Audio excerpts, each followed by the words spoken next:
स्वागत है आपका हमारी खास सीरीज मार्केट दिवाली से दिवाली तक। और आज एक खास मेहमान भी हमारे साथ शो में जुड़ रहे हैं, कार्नेलियन कैपिटल एडवाइजर्स के फाउंडर विकास खेमानी सर। सर बहुत बहुत शुक्रिया आज जी बिजनेस को अपना समय देने के लिए। एक तो आपको और आपकी पूरी टीम को दिवाली की त्योहारी सीजन की ढेरों शुभकामनाएं सर। शुक्रिया आज जी बिजनेस से अपना बात करने के लिए।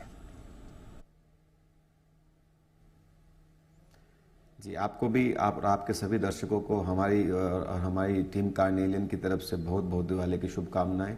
आने वाला साल आपके लिए आपके और आपके दर्शकों के लिए मंगलमय हो, ऐसी हमारी शुभकामनाएं। Thank you sir. जरा एक बार फेस्टिव सीजन और दिवाली डिमांड और ट्रेंड पर ही एक बार बात कर लेते हैं। अपडेट्स बढ़िया आ रहे हैं, ऑटोज के जो सेल्स के नंबर्स आ रहे हैं बहुत अच्छे आ रहे हैं, मैनेजमेंट कमेंट्री जो आ रही है रिसेंटली वो भी काफी मजबूत रही है, कंजम्पशन ट्रेंड्स भी अच्छे दिख रहे हैं।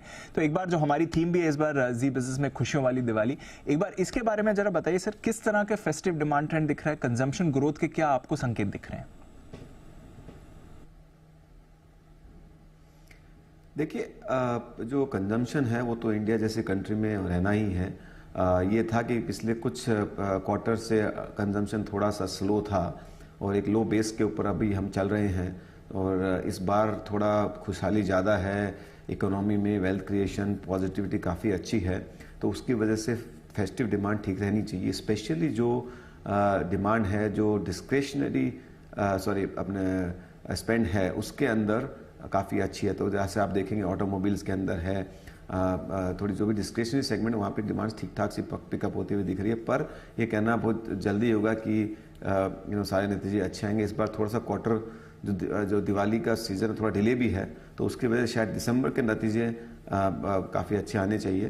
पर हम जैसे देखते हैं, हम थोड़ा मोर स्ट्रक्चरल देखते हैं, हमको एक क्वार्टर के नंबर से कुछ फ़र्क नहीं पड़ता है। तो आई थिंक इंडिया में जैसे यंग इकोनॉमी में आप जहाँ पे इनकम ग्रो हो रही है वहाँ पे तो नंबर अच्छे आने ही चाहिए कंजम्पशन के। बिल्कुल, तो कंजम्पशन ट्रेंड्स तो इस समय अच्छे दिख रहे हैं। बाजार के ट्रेंड क्या कह रहे हैं इस समय सर? थोड़ा हमने देखा है रिसेंटली टॉप से करेक्शन आया, बट निचले स्तरों से एक अच्छा सपोर्ट भी बाजार को मिल रहा है इस समय, थोड़ा हल्के भी हमें ऊपर आने के बाद। बाजार का क्या आउटलुक दिख रहा है सर? जी, आई थिंक मुझे बाज़ार में बहुत ख़राबी नहीं लगती है, मुझे बाज़ार में काफ़ी पॉजिटिविटी ही लग रही है। आप देखिए दुनिया में इतना माहौल ख़राब है, युद्ध की जैसी परिस्थिति बनी हुई है, जो फेड के रेट है वो काफ़ी पीक पे हैं, फियर का माहौल काफ़ी ज़्यादा है, उसके बावजूद भी भारतीय बाज़ार में खाली छोटा सा एक करेक्शन आया है।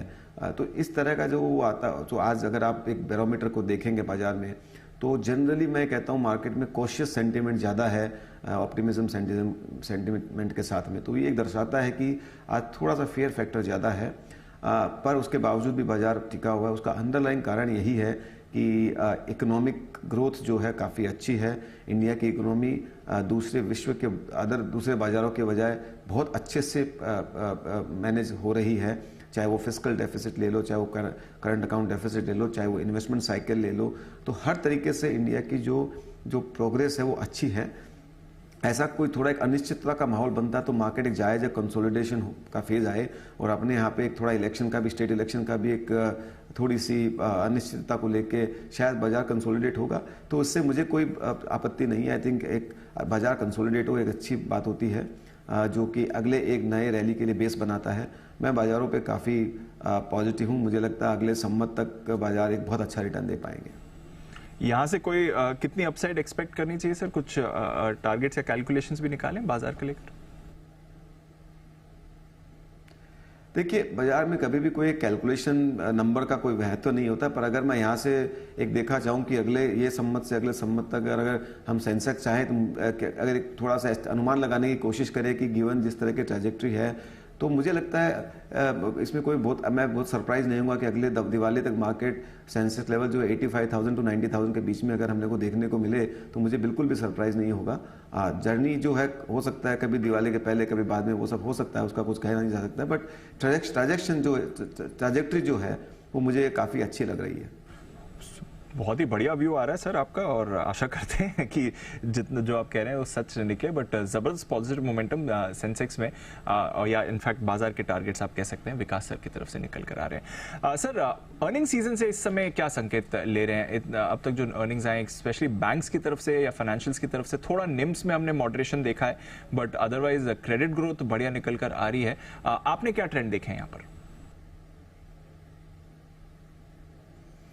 जी, सारे के सारे नतीजे अच्छे ही आए हैं। अगर आप इनकी बैंक्स का सेक्टर की आप अगर बात करें स्पेसिफिकली, तो अर्निंग ग्रोथ जो है काफ़ी रोबस्ट रही है। ऑफ कोर्स निम थोड़ा कॉम्प्रेस हुआ, पर उससे कुछ फ़र्क नहीं पड़ता है, क्योंकि निम एक बैंकिंग सेक्टर ये इंटरप्ले होता है, निम, credit cost, cost of funding. तो अगर कॉस्ट ऑफ क्रेडिट जो है कम हुई है, तो जायज़ सी बात है कि हो सकता है थोड़ा निम में प्रेशर आ जाए। बट आप देखेंगे तो पैट लेवल पे ग्रोथ अच्छी आ रही है, और क्रेडिट ग्रोथ है जो एक बहुत बड़ा इंपॉर्टेंट मुद्दा होता है इनकी ग्रोथ को दिखाने के लिए। तो ये साइकिल अभी तो साल भर पहले से चालू हुई है। मुझे लगता है ये अगले 3-4 साल तक साइकिल रहनी चाहिए, और बैंकों के शेयरों में काफ़ी अच्छी, the entire BFSI space for that matter काफ़ी अच्छी प्लेस है। हमारी सारी बैंक के, आप चाहे वो एसेट क्वालिटी देख लो, बैलेंस शीट की कैपिटल एडिक्वेसी देख लो, टेक्नोलॉजी कैपेबिलिटी देख लो, सब बैंक्स अभी एक अच्छी पोजीशन में है। तो ऐसा जब जब माहौल आता है, एक वेल्थ क्रिएशन की अच्छी साइकिल कुछ समय तक चलती है। बढ़िया सर। ग्लोबली लिंक्ड सेक्टर्स का क्या होगा? आईटी हम देख रहे हैं थोड़ा अंडर परफॉर्मिंग ट्रेंड काफी समय से रहा है। इस बार भी लार्ज कैप आईटी की तरफ से गाइडेंस कट हमने देखा है। अभी रिसेंटली कॉग्निजेंट की तरफ से भी गाइडेंस लोअर आती है। देखिए हमारी खुद की लार्ज कैप कंपनीज ने भी गाइडेंस कट किया है। क्या आगे भी ये ग्लोबल मूड माहौल थोड़ा प्रेशर बनता रहेगा आईटी कंपनीज के लिए? जी, आईटी में आपको देखना पड़ेगा कि किस तरह की कंपनी से आप इन्वेस्ट कर रहे हैं। हम आईटी पे काफ़ी पॉजिटिव रह रहे हैं। हमारा ज़्यादा एक्सपोजर मिड कैप आईटी में रहा हुआ है, जो कि पूरे ये साल में जिन जिन स्टॉक्स में हम इन्वेस्टेड हैं, सारों के सारों ने 50 से 80% रिटर्न एक साल में दिया है। तो ये एक सेक्टर को, सेगमेंट को ब्रॉडली देख के फ़ायदा नहीं है। हर कंपनी के स्पेसिफिक इश्यूज होते हैं, पर जनरली हमारा ये मानना है कि आईटी सेक्टर में डिमांड अच्छी है। आप अगर ऑर्डर विंस कंपनीज की देखेंगे तो ठीक ठाक सी है। कंपनीज, अगर कोई ग्लोबली माहौल, इतना अनिश्चितता का माहौल होता है, तो कोई जाहिर सी बात है कि इतनी बड़ी कंपनी जिनका इतना बड़ा बेस होता है, उनको गाइडेंस देना कोई थोड़ा कम डिफिकल्ट होता है, क्योंकि इतनी अनिश्चितता में कैसे कोई बता सकता है कि अगले क्वार्टर में क्या होगा, किसी को नहीं पता होता है। तो ये समझने वाली बात है। बट मैं अगर इसको एक ठीक से ट्रैजेक्टरी देखूं, medium term to long term, सब कंपनीज ठीक कर रही हैं। स्पेशली मिड कैप आईटी के अंदर हम देख रहे हैं 15 से 20% का ग्रोथ लगभग कंपनीज कर रही हैं। तो आप अपना उस सेगमेंट में उस स्पेसेस को आइडेंटिफाई कीजिए जो ज़्यादा फास्ट ग्रो कर सकते हैं, ज़्यादा बेटर ग्रो कर सकते हैं। वैसे ही हम इस सेगमेंट में मानते हैं। ओके, तो मिड कैप आईटी पर थोड़ा फोकस करिए ज़्यादा, या थोड़ा स्टॉक स्पेसिफिक रहना बेहतर रहेगा। बट आईटी ऐसा ज़रूरी नहीं कि पूरा सेक्टर ही परेशानी में हो। सर बहुत बहुत शुक्रिया आज हमारे साथ वक्त बिताने के लिए और थोड़ा बाजार पर अपना नज़रिया भी शेयर करने के लिए। ये थे कार्नियल कैपिटल के विकास खेमानी साहब, और जो आउटलुक दिया है सर ने बाजार को लेकर, वो बेहद शानदार आ रहा है इस समय।